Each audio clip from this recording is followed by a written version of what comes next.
Olá a todos, o meu nome é Paulo Souza e essa apresentação, que tem por título Satisfação do usuário na resolução de requisições, é uma continuação da apresentação anterior, onde eu vou falar um pouco mais sobre aprendizado não supervisionado, por reforço e redes neurais.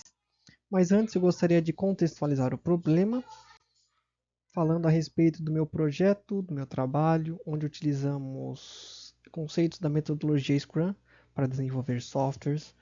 Ou seja, a cada 2 semanas a gente faz uma atualização do sistema para os nossos clientes, fazendo melhorias, corrigindo defeitos. E recentemente foi criado dentro da minha empresa, do nosso projeto, um setor para lidar com as primeiras requisições desses clientes, um setor separado, com os principais objetivos de resolver essas solicitações de forma mais rápida e aumentar a satisfação do cliente para com o sistema. Infelizmente não consegui uma base de dados real. Tive que recorrer à internet, onde encontrei uma base de dados sintéticos, semelhante ao que existe no meu trabalho, com dados qualitativos, quantitativos, temporais, textuais, num total de 100 mil linhas e 20 colunas, onde quando a gente executa o código dfinfo, podemos ver as colunas desse dataset, com destaque para o Customer Sentiment, que foi a nossa variável alvo em algumas das análises, e que foi a que eu considerei mais importante para a minha análise. Falando sobre análise, foi realizada uma análise exploratória, onde eu destaco a principal observação, que é a respeito do Customer Sentiment, o sentimento do cliente, que o sentimento neutro é maior do que todos, e os sentimentos negativos são maiores do que os sentimentos positivos. Esse foi o problema identificado. E também foi utilizada uma abordagem na modelagem supervisionada, no trabalho anterior, onde encontramos algumas limitações. Foi utilizado o Random Forest e o SMV, que eles, assim, de fato, geram boas previsões, mas as limitações eu coloquei como a dependência de rótulos, os viés históricos, a dificuldade de adaptação à mudança, a alta dimensionalidade. Tá, então essas foram algumas das limitações encontradas nesses modelos, e o que nos levou a buscar por outros também, a ter uma outra abordagem, onde eu destaco aqui o aprendizado não supervisionado, com a justificativa de fato explorar diferentes paradigmas de aprendizado, seja o não supervisionado, para descobrir padrões e segmentação nos tickets, o puro reforço para otimizar decisões operacionais no fluxo de atendimento, e as redes neurais, para modelar relações complexas entre múltiplas variáveis. Porque essa abordagem ela amplia a capacidade de análise do sistema de suporte e pode levar a melhorias estratégicas na gestão de atendimento. Foi utilizado o modelo Caminhos de segmentação, onde eu trago uma definição. Ele é um algoritmo de clusterização que agrupa dados semelhantes em K, grupos que seriam os clusters. Ele escolhe um K centro iniciais, calcula a distância entre cada ponto e ele vai agrupando cada ponto ao seu ponto mais próximo, assim montando os grupos que estão mais próximos desses Ks, fazendo essa separação. A aplicação do nosso dataset seria em variáveis como o tempo de resolução, se o ticket foi reaberto ou não, prioridade, e que após codificar variáveis categóricas, o caminho poderia identificar padrões de tickets semelhantes. Então, a partir dessa separação, vai ver quais são os tickets mais parecidos. O insight gerado por esse modelo seria a segmentação de ticket, como por exemplo, os tipos de problema mais demorados, os clientes que tendem a reabrir chamados, as áreas do produto com maior complexidade. Isso ajudaria a empresa a priorizar melhorias no produto, treinamento da equipe e reduzir o tempo médio da resolução dos tickets. As vantagens seria porque é simples de implementar e escalável para grandes datasets, como é o nosso caso, que possui 100 mil registros. E as limitações seriam que é necessário definir um K previamente, assumir clusters esféricos e é sensível a outliers, que seriam as diferenças. Também foi utilizado o modelo do DBSCAN para a detecção de anomalias, de um modelo que ele agrupa pontos com base na densidade de dados, onde ele identifica as clusters densos e os pontos isolados, outliers. Eles seriam mais diferentes dos demais. Isso é muito útil para detectar anomalias. As aplicações no nosso dataset seriam nas variáveis de tempo de resolução, foi reaberto, prioridade. Tá? E o DB-Scan poderia identificar tickets que de fato fogem do padrão, como chamados com tempo de resolução extremamente alto, os clientes com a informação do banco de dados CSAT muito baixo e tickets que foram reabertos várias vezes.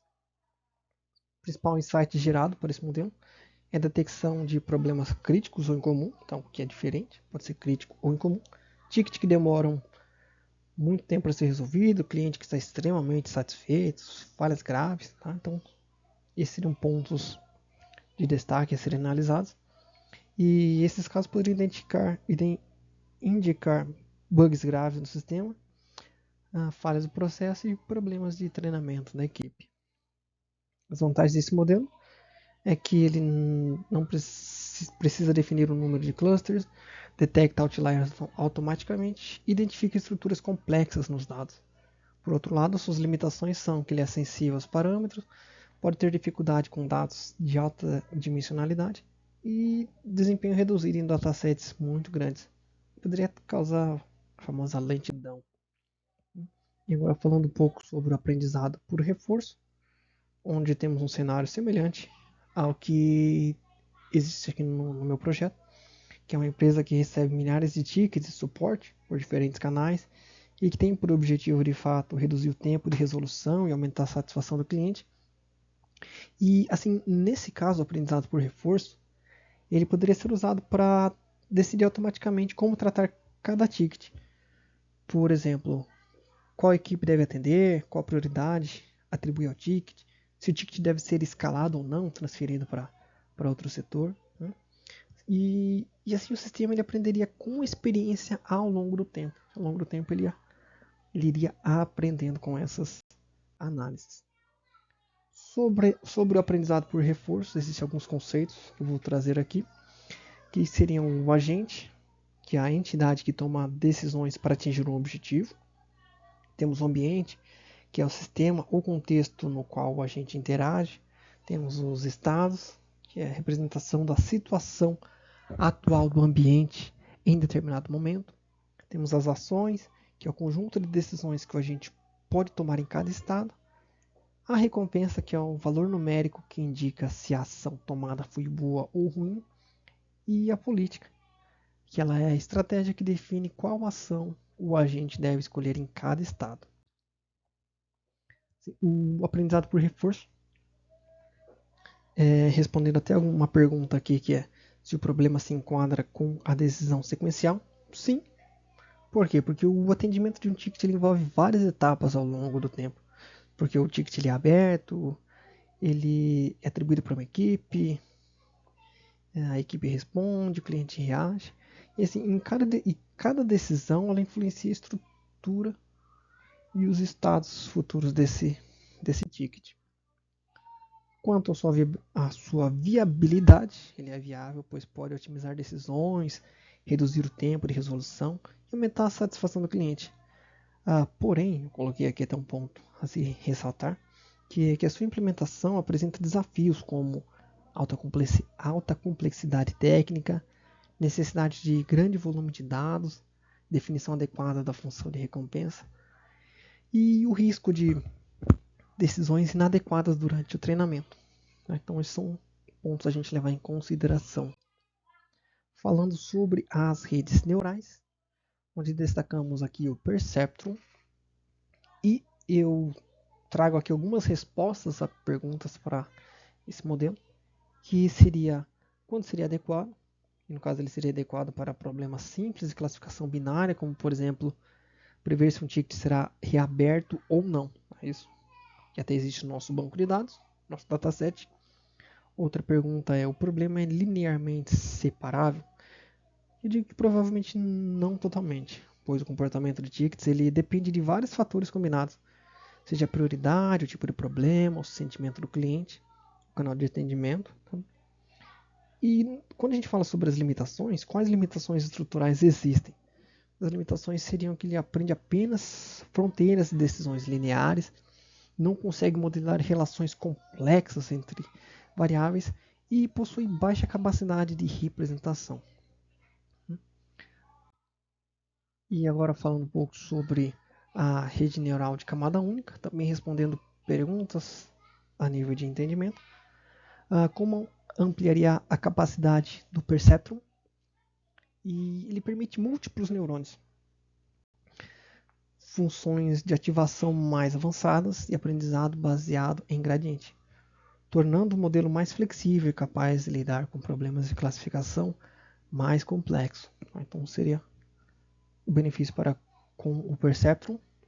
Qual o papel da função de ativação? Eu falo que a função de ativação ela introduz não linearidade no modelo, permitindo assim que a rede aprenda relações mais complexas entre as variáveis, como por exemplo funções de ReLU, sigmoid ou TAM.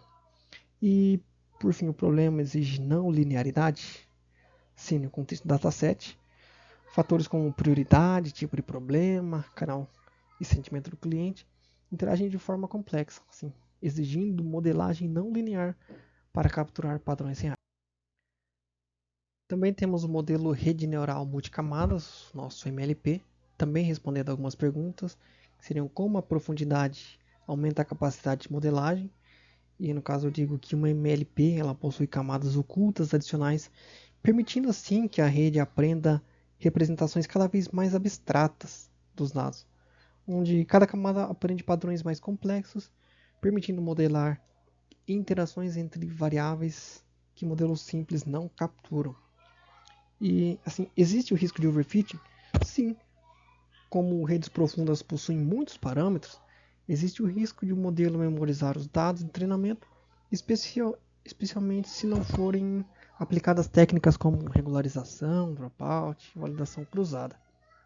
E por fim, o volume de dados é suficiente para justificar uma MLP? Eu digo que sim, que o dataset possui cerca de 100.000 registros, o que é um volume relativamente grande, pode justificar o uso de uma MLP, que é dado suficiente para esse caso.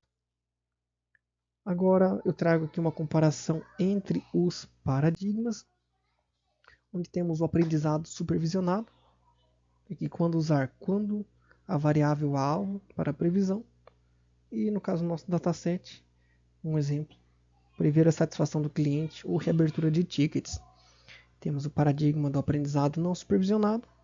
Ele pode ser usado quando não há rótulos e deseja-se encontrar padrões, como por exemplo segmentar tipos de tickets ou detectar anomalias, no nosso caso. Temos o aprendizado por reforço, quando há decisões sequenciais com recompensas, que no nosso caso seria otimizar a priorização e encaminhamento de tickets. Temos as redes neurais, que quando existem grandes volumes de dados e relações complexas, como por exemplo modelar padrões complexos de atendimento.